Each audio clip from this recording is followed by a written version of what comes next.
Ouvimos uma e mil vezes que a realidade supera a ficção. Lembram-nos frequentemente que muitas coisas que começaram sendo sonhadas ou antecipadas em um filme acabaram se cumprindo para o bem e para o mal. A moral da história é que o impacto que os acontecimentos têm na humanidade é sempre muito mais profundo do que o imaginado em um filme. Também vimos dezenas de filmes em que os protagonistas se envolvem em horríveis acontecimentos que podem chegar a incluir um verdadeiro banho de sangue. Filmes que nos mostraram que o ser humano pode se transformar em um monstro num piscar de olhos. Por culpa de uma má decisão, de um mau dia, ou simplesmente porque a loucura está sempre lá latente. E a realidade supera a ficção nisso também, mas não nos adiantemos. Hoje quero desafiá-los. A seguir quero mostrar-lhes o rosto de alguns atores que certamente se lembrarão pelo seu papel em algumas ficções. Uma vez que os reconheçam, vou perguntar-lhes se sabem o que aconteceu com eles depois que experimentaram o auge da fama. Asseguro-lhes que na maioria dos casos ficarão estupefatos. Bem-vindos ao sombrio top de atores que se tornaram assassinos.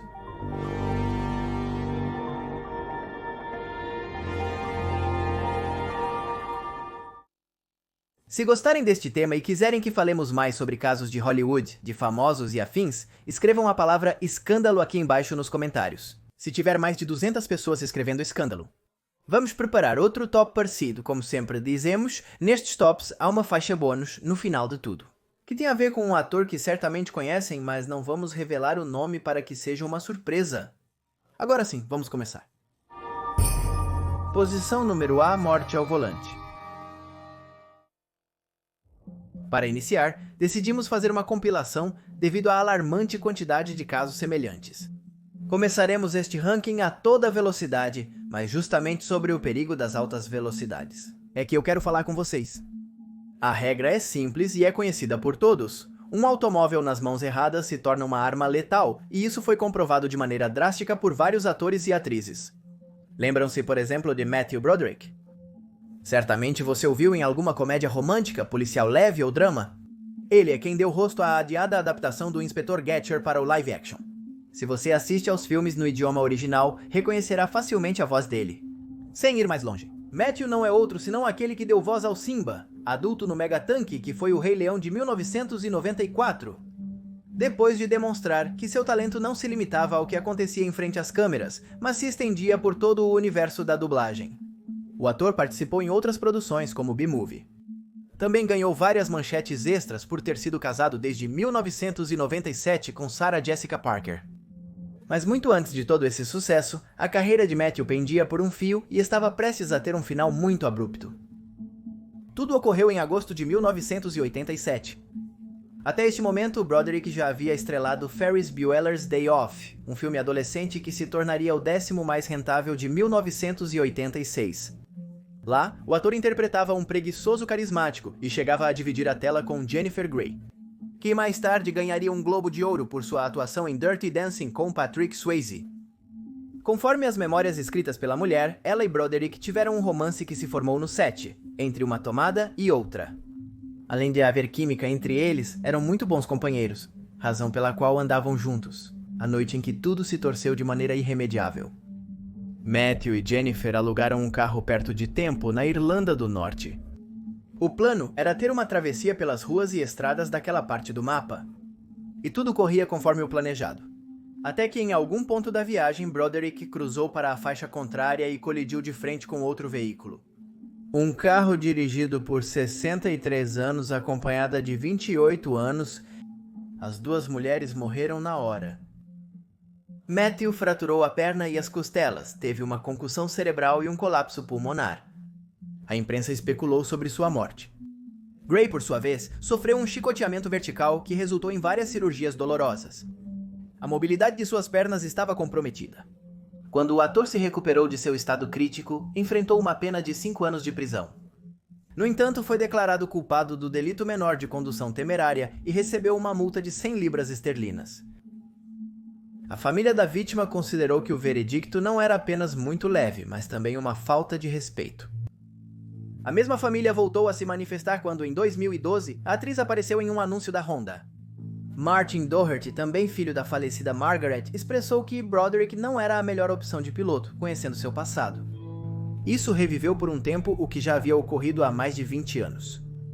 Com o passar do tempo, este assunto ficou nas sombras, por isso hoje o trazemos à luz novamente, junto com outros casos semelhantes.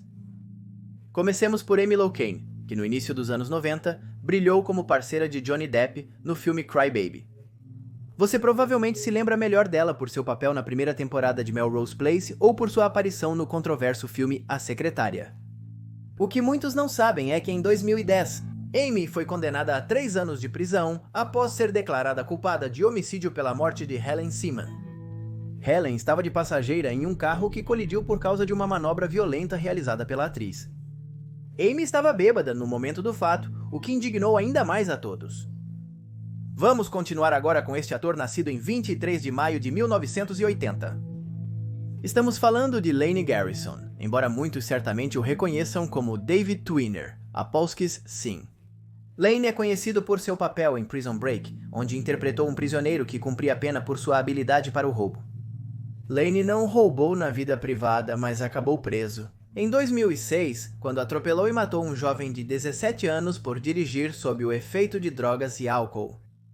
Mais uma vez a pena foi ridiculamente baixa, apenas 40 meses atrás das grades, ainda menor foi a pena que essa garota cumpriu. Rebecca Gay Heard, que você pode ter notado em Era Uma Vez em Hollywood, de Tarantino. Se você gosta de slashers e do cinema dos anos 2000, lembre-se de suas aparições em Lenda Urbana e Pânico 2. Previam para Rebecca uma carreira abundante em trabalhos, o que não aconteceu, principalmente devido ao terrível evento que a colocou como protagonista em 2000. Naquele ano, a atriz, distraída com o celular enquanto dirigia, atropelou e matou um menino de 9 anos que voltava da escola. Foi condenada a 3 anos de liberdade condicional e 1 ano sem carteira de motorista. 750 horas de serviço comunitário e multa de US$ americanos, 2.800. Este lembrete por esses acidentes é uma boa desculpa para lembrar a importância de respeitar as regras de trânsito e as proibições que existem em relação a quem vai ocupar um volante. Como pudemos ver, os atores mencionados tiveram sorte ao se confrontar com um juiz que não pôde evitar todo o peso da lei. É quem ocupa a posição número 3, posição número 19 de maio de 2014. Uma chamada entrou no 911 e um homem disse calmamente que havia alvejado sua esposa a tiros. Ele contou que fez isso diante dos 2 filhos antes de se entregar. Ele também enviou uma mensagem para sua sogra, informando-a sobre tudo para que ela fosse até o local do crime, para retirar as crianças. O sujeito havia agido com total frieza, sem entrar em pânico em nenhum momento. Do outro lado da linha, eles o retiveram com perguntas. Em poucos minutos, agentes chegaram à residência. Com a mesma atitude calculista, o homem saiu para a porta com as mãos para cima, pronto para ser preso por sua esposa. A vítima se chamava April. Ele se apresentou como Michael Jace e talvez você reconheça seu rosto. Michael Jace teve pequenos papéis em filmes como O Planeta dos Macacos ou Boogie Nights. Ele também liderou os Panteras Negras em Forrest Gump. Apesar de Michael ter confessado o assassinato da esposa, a arma do crime não foi encontrada. O homem sempre se mostrou contraditório em relação a isso. Vizinhos relataram que o casal teria discutido no dia do crime. Após a detenção, foi imposta a Michael uma fiança de $1 milhão. Depois, após um intenso julgamento, ele foi condenado a 40 anos de prisão, sem direito à liberdade condicional. A promotora disse que o ator estava chateado porque sua esposa queria se divorciar, e acreditava que ela estava tendo um caso amoroso. Michael expressou sentir-se envergonhado, pediu desculpas e disse que fez tudo num surto de raiva, que sua intenção não era matar a April, mas machucá-la. A mãe da vítima disse que não aceitava as desculpas e enfatizou que no dia da morte de sua filha, ela também havia morrido. Hoje, a vida de Michael acontece longe das filmagens, e seus sonhos de se tornar uma estrela reconhecida são pó. Algo similar aconteceu com quem ocupa a posição número 2. Um jovem que não apenas cometeu um crime realmente atroz, mas que tinha planos para realizar um massacre completo. Posição número: Ryan Grantham. Com menos de 15 anos, o ator Ryan Grantham interpretou um menino morto que era revivido por um carpinteiro milagroso no filme The Carpenter Miracles. Antes disso, este ator nascido no Canadá teve uma aparição em Supernatural. Depois teria um papel secundário em Riverdale, especificamente em 2019. Contudo, um ano após, sua ascensão meteórica terminaria da pior forma em 31 de março de 2020, O jovem se aproximou de sua mãe por trás, enquanto ela tocava piano. Sem que ela percebesse, ele levantou uma arma e atirou nela, matando-a. Depois, ele se filmou ao lado do corpo falando sobre o ocorrido diante de uma câmera. Ele afirmou que cometeu o crime para poupar sofrimento à sua mãe. A que ele se referia? Segundo ele, estava prestes a fazer algo muito ruim e não queria que ela se envergonhasse. Depois de parar o vídeo, algumas versões dizem que o jovem colocou o corpo de sua mãe no porta-malas do seu carro. Outros dizem que Graham cobriu o corpo de sua mãe com um lençol, acendeu algumas velas ao redor e pendurou um rosário no piano. De alguma maneira, o garoto entrou no veículo da família e dirigiu com um objetivo: acabar com a vida do primeiro-ministro Justin Trudeau. Em poucos meses, Trudeau passou de ser considerado uma esperança para a política a estar no centro de polêmicas escabrosas. Ryan o via como um inimigo e estava disposto a tirá-lo do caminho. Para tal propósito, ele estava armado com 3 pistolas, munições, coquetéis Molotov, itens para acampar e um mapa com direções. Porém, durante a viagem, decidiu que seria melhor realizar um tiroteio na ponte Lionsgate de Vancouver ou na Universidade Simon Fraser, onde estudava. Quilômetros depois mudou de planos outra vez. Exausto e confuso, estacionou na delegacia mais próxima e confessou tudo. Após um longo julgamento, ele foi condenado pela Suprema Corte da Colômbia Britânica à prisão perpétua pelo assassinato de sua mãe. Nas audiências ficou conhecido que Ryan era um atirador experiente e que tinha uma arma em sua propriedade. Além disso, foi informado que dias antes do homicídio, ele havia estado praticando como realizaria o massacre. Os relatórios psiquiátricos sobre o estado mental do jovem concordaram que Graham estava passando por um período intenso de depressão clínica, ao qual se somou um possível transtorno pelo consumo de maconha. Acreditam que o garoto entrou em uma espécie de psicose? Algo parecido ocorreu com o ocupante do primeiro lugar. Primeiro lugar. Lewis. Johnny Lewis nasceu em 1983 em uma família adepta à cientologia e desde muito pequeno sabia que o seu era a atuação. Olhem para a foto dele e me digam de onde se lembram dele. Já adivinharam? Dou-lhes mais alguns segundos e, a propósito, conto-lhes que aos 17, este jovem apareceu em Boston Public e depois em Malcolm, no meio. Não demoraria muito até que seus papéis na televisão continuassem se acumulando, incluindo aparições na controversa Drake e Josh, da Nickelodeon. Sitcom adolescente criada por Dan Schneider, acusado de pedofilia em várias ocasiões. Para saber mais sobre este personagem peculiar e perverso, confira os relatórios neste canal. Em 2007, a aparição de Lewis em Aliens vs Predator Requiem colocou-o no radar de algumas produtoras. Em 2008, ele conseguiu o papel que o catapultaria. Não demoraria para se tornar Kip Halfsack Epps nas 2 primeiras temporadas de Sons of Anarchy. Antes disso, ele namorou Katy Perry, que supostamente terminou o relacionamento devido às atitudes problemáticas dele. Acredita-se que a artista teria dedicado vários sucessos a ele. Incapaz de lidar com certos vícios, Johnny foi preso 3 vezes, entre 2011 e 2012, por violência em via pública e por invadir uma propriedade privada. Seu oficial de liberdade condicional mostrou-se preocupado com a saúde mental do ator e anunciou que o jovem precisava de ajuda extra, coisa que nunca chegou. Seus familiares declararam naquela época que os comportamentos erráticos de Johnny haviam começado após um terrível acidente com sua moto, no qual teria batido fortemente a cabeça. Inevitavelmente, em 26 de setembro de 2012, o triste desfecho previsto se concretizou. Lewis, de 28 anos, foi encontrado morto em uma calçada. Estudos posteriores mostraram que ele havia pulado da varanda de uma casa onde vivia uma mulher de 81 anos com seu gato. As investigações da polícia foram decisivas. Tanto a mulher quanto o animal haviam sido assassinados por Johnny antes dele decidir tirar a própria vida. Lewis ainda é lembrado, e muitos se perguntam como teriam sido as coisas para ele se ele tivesse conseguido superar seus vícios. Coisa que conseguiu fazer quem ocupa o bonus track, e é assim que nossa história volta ao início. Faixa bônus, Mark. O próximo ator dispensa apresentações extensas. Vê-lo é lembrar muitos dos filmes mais assistidos dos últimos tempos. Você provavelmente viu o trabalho dele em filmes como O Planeta dos Macacos de Tim Burton, a adaptação de Max Payne, Transformers ou em comédias irreverentes como Ted. A lista de projetos em que ele atua é extensa e seria impossível não esquecer de mencionar algum. Isso o levou a receber vários prêmios e até a ganhar sua estrela na Calçada da Fama de Hollywood no dia 29 de julho de 2010.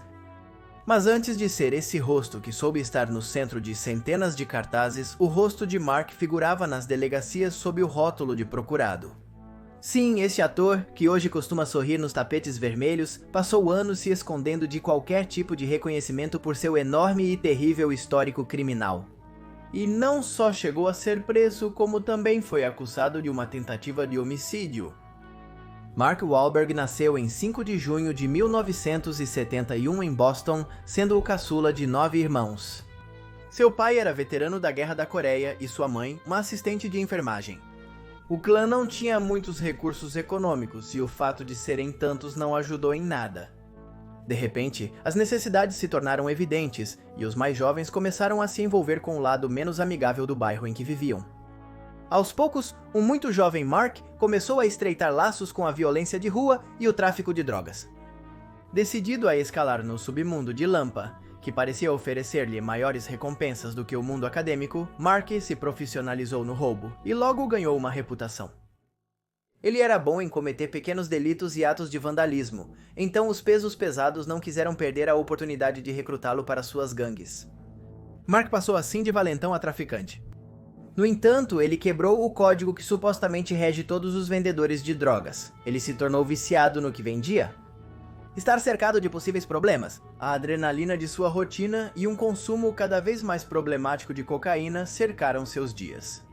Até que começou a acordar cheio de hematomas e sangue, sem se lembrar do que tinha feito na noite anterior.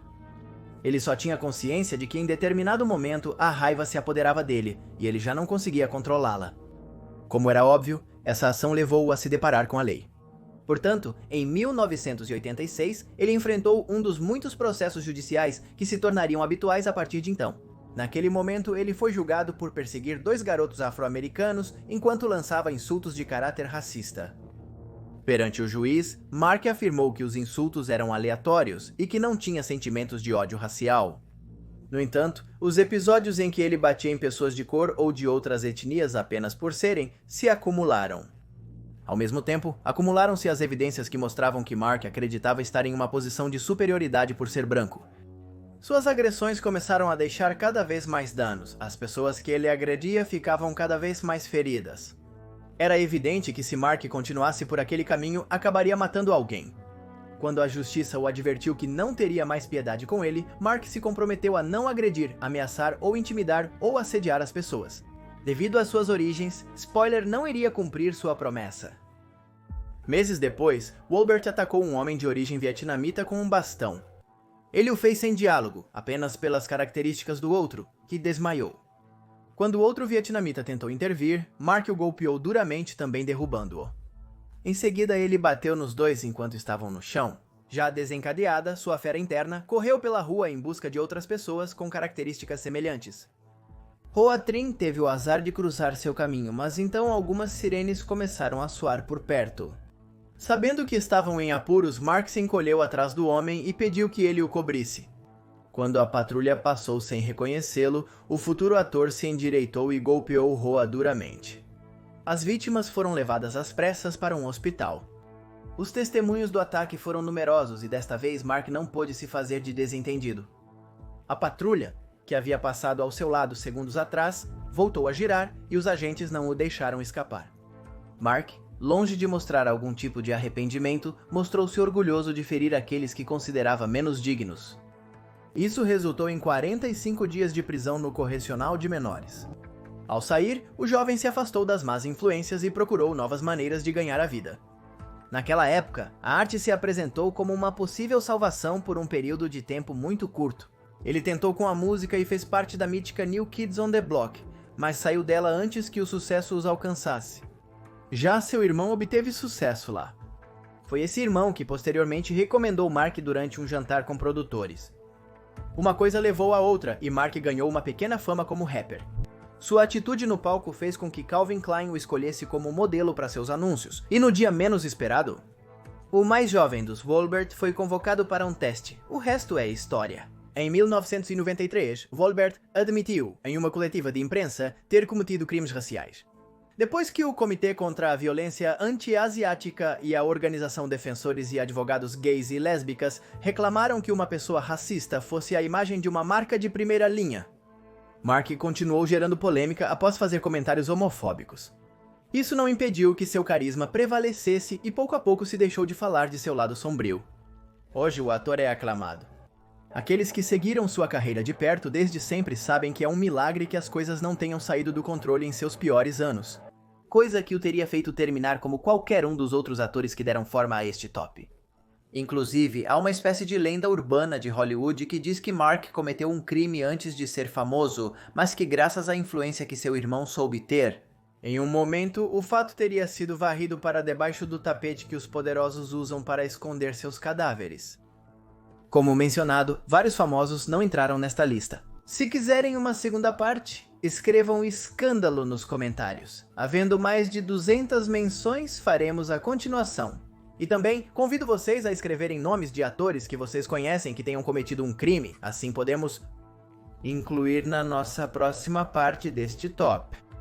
Por último, sempre é bom lembrar que essas pessoas que idolatramos também são seres humanos, propensos a errar, sofrer acidentes, perder o controle de suas vidas e muitas vezes se render aos seus instintos mais baixos. Sem mais nada para dizer, convido vocês a se inscreverem, deixar um like e assistir aos outros vídeos que deixo como recomendação. E estou indo embora. Sou Magnus Mephisto. Até a próxima. Adeus.